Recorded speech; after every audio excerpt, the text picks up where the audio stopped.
পদ্মজা ইলমা বেহরুজ। আসসালামু আলাইকুম। আমি আজকে আপনাদেরকে পদ্মজা উপন্যাসটি পর্ব ৪৩ পাঠ করে শোনাব। পদ্মজা অপ্রতিত হয়ে উঠেছে। লজ্জার আড়সটায় সারা শরীর ঘামছে। আনিসা ফারিনাকে ফিসফিসিয়ে বলল, বড় আম্মা, অনেক মানুষ আছে তো, এসব পরেও বলতে পারতেন। আনিসার পুরোপুরি উপেক্ষা করলেন ফারিনা। তিনি পদ্মজাকে একটা চেয়ারে বসিয়ে আবার বলতে শুরু করলেন, খালি স্বামী লইয়া পইরা থাকুন যাইব না। তোমার শ্বশুর শাশুড়ি জীবিত আছে, তাগুর সেবা করবা, যখন যা করতে কইব তাই করবা, না পারলে কইবা শিখাইয়া দিত। প্রতিদিন ভোরে উঠবা, নামাজ পড়া রান্নাঘরে যাইবা, তখন বাকি সব ভুলা রান্ধনে মন দিবা। আমির কপালের চামড়া কুঁচকে মায়ের কথাগুলো শুনছিল। এবার সে ধৈর্য হারা হয়ে বলল, রান্নাবান্না করার জন্য অনেক মানুষ আছে আম্মা, পদ্মজার রাখতে হবে না। আর আমার এত সেবা লাগবে না, বড্ড ক্লান্ত লাগছে। ভিড় কমাও আর নিয়মিত শেষ করো, এরপর আমার বউ আমার ঘরে ছেড়ে দাও। আমিরের কথা শেষ হতেই হাসির রোল পড়ে যায়। পদ্মজার ঠোঁট টিপে হাসি আটকায়। ফারিনা কিছু কঠিন কথা বলতেও প্রস্তুত হন। আনিসা রসিকতা করে বলল, আজ তো একসঙ্গে থাকা যাবে না, আরও একদিন ধৈর্য ধরুন। আমির প্রবল বিকর্ষয় নিয়ে জিজ্ঞেস করলো, কেন? বিয়ে তো হয়ে গেছে। কেউ আমিরের জবাব দিল না, উল্টো সবাই হাসতে লাগলো। আজই কাল রাত্রিতে হতচ্ছাড়া বললা শাহানা, জাফরের বড় বোন, আমিরের বিয়ে উপলক্ষে বাপের বাড়ি এসেছে, সঙ্গে নিয়ে এসেছে পুরো শ্বশুর বাড়ি।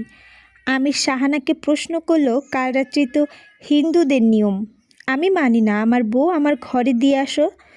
সব সময় তেরামি করিস না, আমরাও তো নিয়ম মেনেছি, বলল জাফর, কণ্ঠে তার গম্ভীর। তাতেও লাভ হলো না, আমির কিছুতে এই নিয়ম মানবে না। ফারিনা, শাহানা, শিরিন ও আনিসা, আমিনা সহ অনেকে আমিরকে মানানোর চেষ্টা করলো।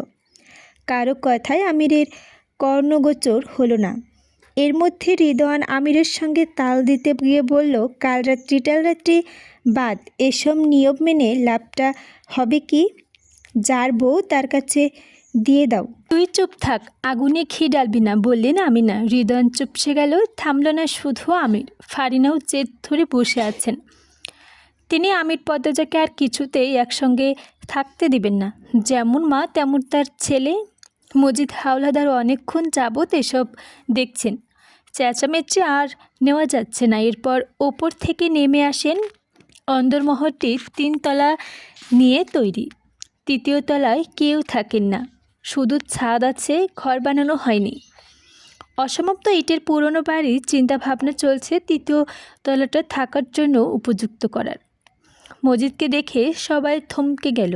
তিনি পদ্মজাকে পাশের চেয়ারে নিয়ে বসেন। পদ্মজা একটু নড়েচড়ে বসেন। মজিদ পদ্মজাকে জিজ্ঞেস করলেন, তুমি কি চাও মা? আজ শাশুড়ির সঙ্গে থাকবে নাকি আমার পাগল ছেলের সঙ্গে? ভেবে বলো, তুমি যা বলবে তাই হবে। পদ্মজা উসখুস করতে বলল, জি, আমার সঙ্গে থাকবো। ফারিনার ঠোঁটে বিশ্বজয়ের হাসি ফুটে উঠল। তিনি আমিরের দিকে তাকিয়ে ব্যঙ্গ করে হাসেন। পরপরই পদ্মজার উপর ঝাঁপিয়ে পড়েন। চুমুতে চুমুতে পদ্মজার গাল ভরিয়ে দেন। একবার আর চোখে আমিরকে দেখল পদ্মজা। আমির তাকিয়েই ছিল। পদ্মজা তাকাতেই আমির চোখ রাঙিয়ে দিল, হুমকি দিল। সঙ্গে সঙ্গে দৃষ্টি ফিরিয়ে নিল পদ্মজা। বিয়ের বাকি সব নিয়ম শুরু হলো। ওপর থেকে নেমে এলেন নূরজাহান। তিনি এই বাড়ির প্রধান কর্ত্রী, মজিদ হাওলাদারের জন্মদাত্রী। তিনি হৈ হৈ করে নামলেন, কইরে আমার নাত বউরা কই? বলতে বলতে ছুটে আসলেন তিনি। উপস্থিত সবাই দৃষ্টি ঘুরিয়ে নূরজাহানের দিকে তাকালো। নূরজাহান পদ্মজার সামনে এসে বসলেন। পদ্মজার মুখখানা 2 হাত ধরে দেখে মুগ্ধ হয়ে বললেন, বাবু দেহি চাঁদ লই আইসে। এই সেরে তোর জন্য আমার জামাই তো এখন আমার দিকে চাইবই না। নূরজাহান কেন কথা বললেন পদ্মজা ঠাউর করতে পারলেন না। আমির যখন হেসে বলল, আরে বুড়ি, তুমি তো আমার প্রথম বউ, ভুলি কীভাবে? তখন পদ্মজা নূরজাহানের কথার মানে বুঝতে পেরে ঠোঁট চেপে হাসল। নূরজাহান আমিরের থুতনি চিমটি দিয়ে ধরে বললেন, আমার চাঁদের টুকরা, বইরে আদর করো ভাই, ঝকঝকা করো না। সেরিরা জন্ম ঘর সাইরা আইছে, তুমি এখন সব, তুমি যেমন রাখবা তেমনিই থাকবে। স্বামী হাত ছাইরা দিলে শ্বশুরবাড়ির তার কেউ বউদের আপন হয় না, বুঝছো ভাই? আমির নূরজাহানের পা ছুঁয়ে সালাম করে বলল, বুঝছি জান। নূরজাহান মন খারাপের নাটক করে বললেন, এইটা ঠিক না ভাই। কোনটা? এহেন থাইকা জান ডাকবা বউরে, আমি হইলাম দুধ ভাত। আমির এইটুকু জোরেই হাসলো, সঙ্গে আরও অনেকে হাসলো। পদ্মজা নত হয়ে নূরজাহানের পা ছুঁয়ে সালাম করার জন্য নূরজাহান দ্রুত পদ্মজাকে আটকালেন, জড়িয়ে ধরে পিঠে হাত বুলিয়ে আদর করে বললেন, রূপে যেমন গুণে তেমন থাইক্য বোন। রাত বাড়তাছে, সব নিয়ম তো শেষ, যাও যে যার ঘরে যাও। এই তোরা বাড়িতে যাইতে পারবি? রাতের বেলা আইসিলি কেন? বউ তো কাইলও দেহন যাইতো। জাফর সেরিগুলারে দিয়া আইতে পারবি? মদন কই, মগা কই, কামের বেলায় দুইটারে পাউন যায় না। কথাগুলো এক নাগারে বললেন ফারিনা বেগম। তিনি নূরজাহানের উপস্থিত যেন উপেক্ষা করতে চাইছেন। মদন ছুটে আসে বাইরে থেকে, মাথা নত করে ফারিনাকে বলল, আইসি খালাম্মা। থাহস কই, যাই এদের দিয়ায়। আমরার বাড়ির যখন আইসে এরা এখন আমাদের দায়িত্বে, সুন্দর কইরা বাড়ি দিয়ে আইবি। আচ্ছা খালাম্মা, আপারা চলেন। মেয়েগুলো সারাক্ষণ হাসছিল। যাওয়ার সময় হাসতে হাসতে গেল। মেয়েগুলোর উদ্দেশ্যে রানী ঠোঁট বাঁকালো। তা খেয়াল করে হৃদয় রানীর মাথায় ঠেটা মেরে বলল, সারাক্ষণ মুখ মোড়াস কেন? একদিন দেখবি আর এই মুখ সোজা হচ্ছে না, বিয়েও হবে না। না হলে নাই। সেরিগুলারি দেখোস বড় ভাই কেমনে হ্যাঁ হ্যাঁ করে হাসতেছে, তাতে তোর কি? নূরজাহান পদ্মজাকে বলল, মেলা রায় হইছে। আয়ো বনু, আমার ঘরে আয়ো, আজই আমার লগে থাকবা। আমার লগে কেন? আপনার লগে কেন? পদ্মজা আমার লগে আমার ঘরে থাকবো। সেটাই তো কথা হয়েছে। পদ্মজা এইটাই চায়।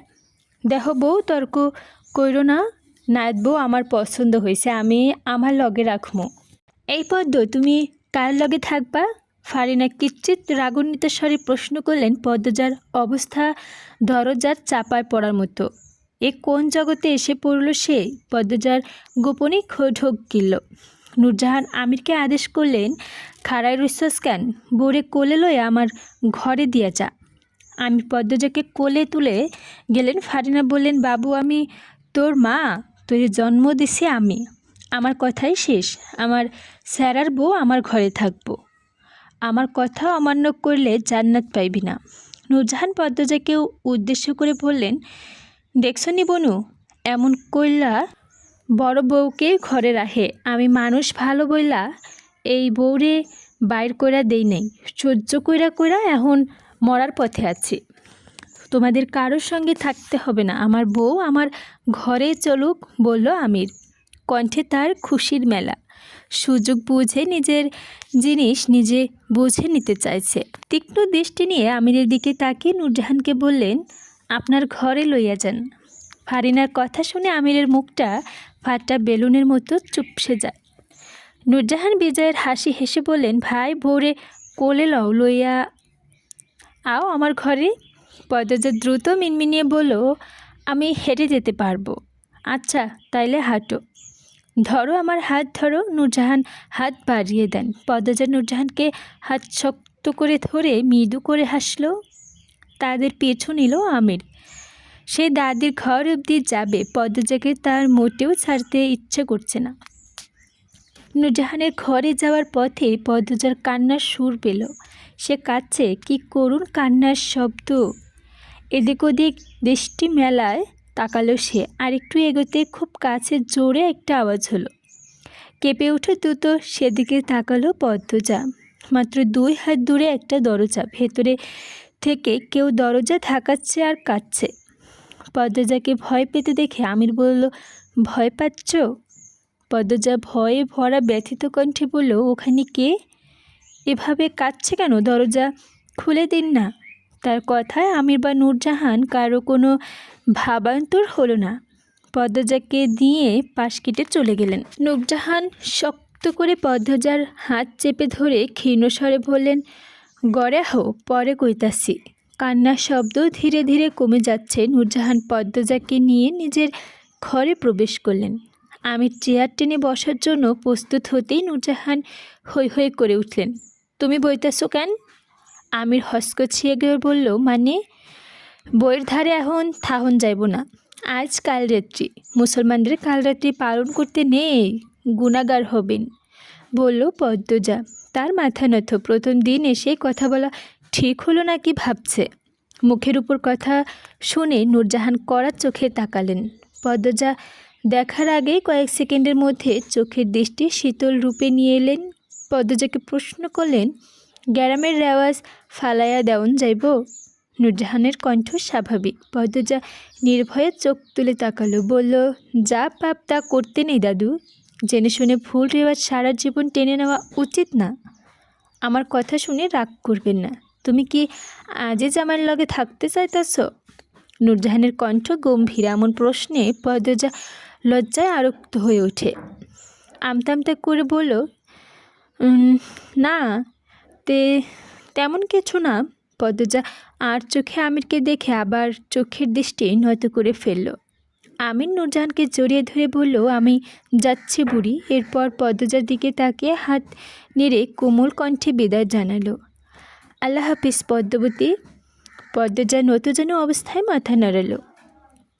আমির বেরিয়ে গেল ঘর থেকে। পদ্মজা ধীরে ধীরে মাথা উঁচু করে নূরজাহানকে দেখল।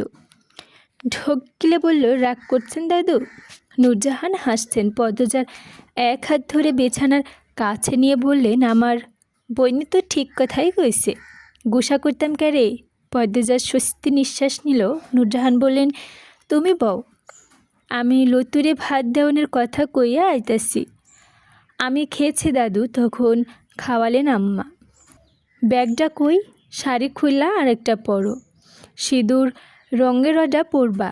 বলতে বলতে নূরজাহান ব্যাগ থেকে সিঁদুর শাড়ি রঙের বের করে এগিয়ে দিল।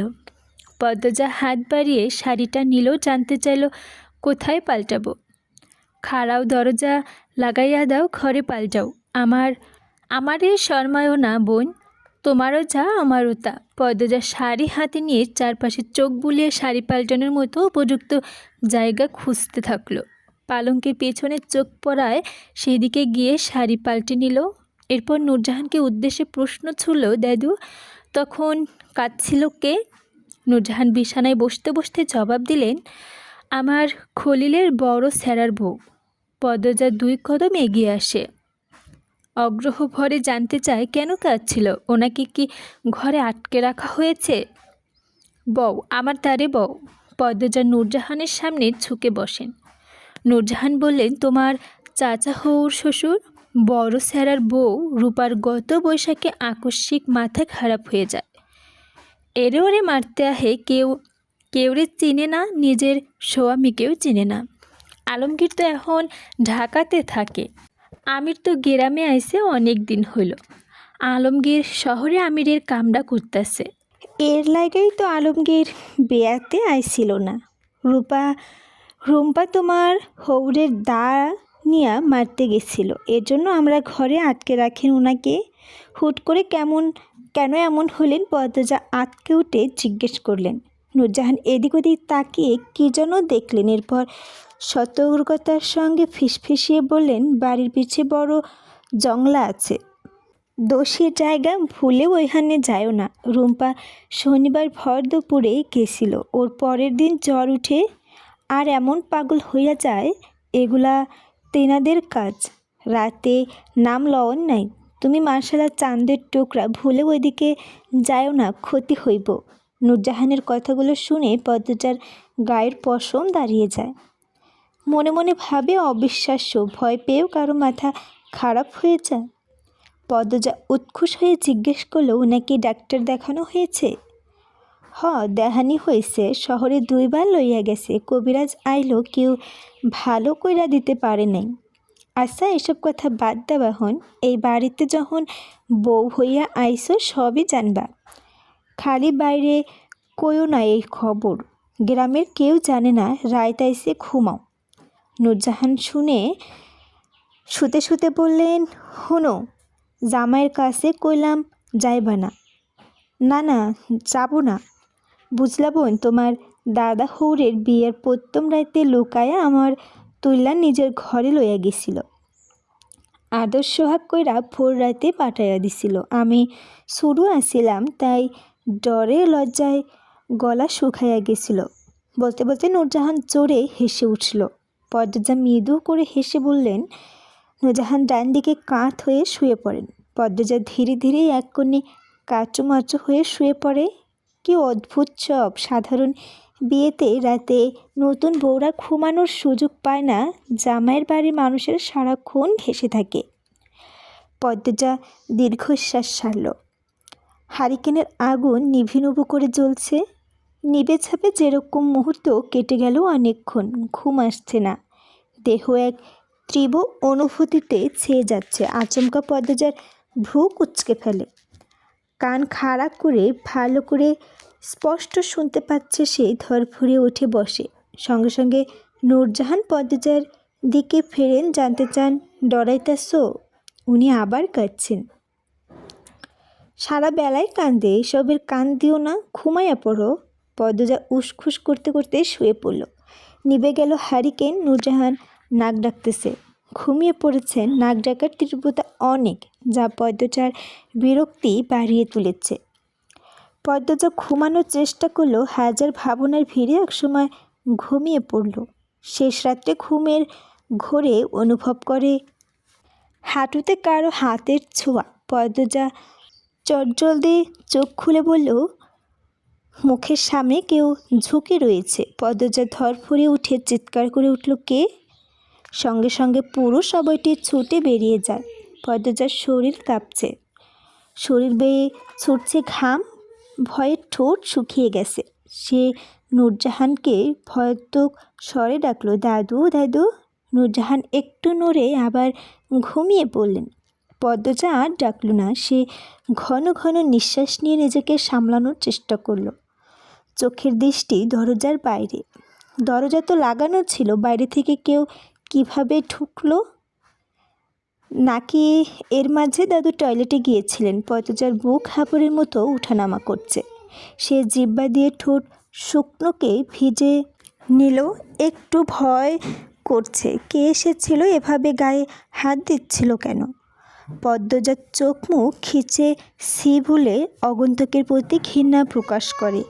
বাকি রাতটুকু আর ঘুম হলো না তার। ভয়টা কমেছে। এই জায়গায় পূর্ণা থাকলে হয়তো পুরো বাড়ি চেঁচিয়ে মাথায় তুলে ফেলত। পদ্মজা মনে মনে আল্লাহর কাছে প্রার্থনা করে এরকম ঘটনা পূর্ণার জীবনের যেন না আসে। একদম গুড়িয়ে যাবে, উঠে দাঁড়াতে পারবে না। পূর্ণার কথা মনে পড়তেই পদ্মজার বুকটা হু হু করে উঠল। ভীষণ কান্না পাচ্ছে। অন্যদিকে পাশে পূর্ণা থাকে, আজ নেই। ফজরের আজান পড়তেই নূরজাহান চোখ খুলল। বিছানা থেকে নেমে দেখেন পদ্মজা জায়নামাজে দাঁড়িয়েছে মাত্র। তিনি প্রশ্ন করলেন, অজু করলা কই? কলপারে। চিনছ কেমনে? পদ্মজা হাসলো, বলল, খুঁজে বের করেছি। নূরজাহান চোখ মুখ শক্ত করে বললেন, নতুন বউ রাতের বেলা একলা ঘোরাঘুরি করলা, খোঁজ কি দরকার? আমারে ডাকতে পারতা। পদ্মজা মাথা নত করে অপরাধীর স্বরে বলল, ক্ষমা করবেন দাদু। কি কাল আইলো? আচ্ছা পড়ো, এখন নামাজ পড়ো।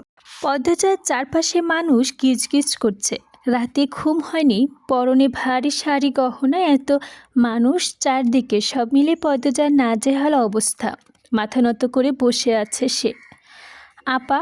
পূর্ণার কণ্ঠ শুনে মুহূর্তে পদ্মজার ক্লান্তি উড়ে গেল। চোখ তুলে তাকালো চকিতে।